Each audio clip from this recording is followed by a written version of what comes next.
12 নম্বর অঙ্কে আমরা চলে যাই। বলেছে দেখো, একটি ট্রেনের বেগ নির্দিষ্ট দিকে 1 ঘন্টায় 30 কিলোমিটার থেকে 60 কিলোমিটার বৃদ্ধি পায়। ওই সময় ট্রেনটি সমতরণে চলে, ত্বরণ কত? আবার জলবৎ তরলত অঙ্ক। দেখো, প্রাথমিক বেগ বলে দিয়েছে কত?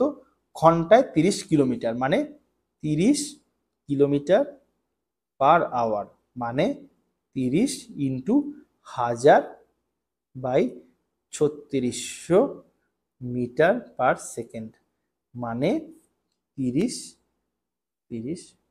Into 5/18 5/18 metre per second. V কত? ভি বলে দিয়েছে 60 kilometre per hour. 60 kilometre per hour অর্থাৎ 60 গুণ 5/18 মিটার পার সেকেন্ড। আচ্ছা, 6 দিয়ে কাটলে 3, 6 দিয়ে কাটলে 10, মানে 50/3 মিটার পার সেকেন্ড। আচ্ছা, এখানে একটু কাটাকাটি যাবে না। 6 দিয়ে কাটলে 3, 6 দিয়ে কাটলে 5, 5 5 25, 25/3 মিটার পার সেকেন্ড। আচ্ছা, ট্রেনটি সমতরণে চলে, ত্বরণ কত? ত্বরণ ইকুয়াল টু কত? A equal to v minus u by T,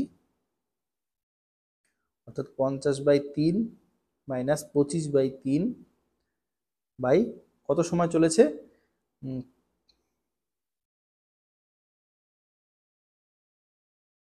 1 minute চলেছে, তাই তো? একটি ট্রেন নির্দিষ্ট বেগ নিয়ে 1 মিনিটে এত বেগ থেকে এত বেগে পৌঁছেছে, অর্থাৎ টোটাল সময় কত? সময় হলো 60 সেকেন্ড। আচ্ছা, তাহলে উপরে থাকবে কত? উপরে থাকবে 25/3 ইন্টু 60, এত মিটার পার সেকেন্ড, অর্থাৎ 5/12, অর্থাৎ 5/36 মিটার পার সেকেন্ড।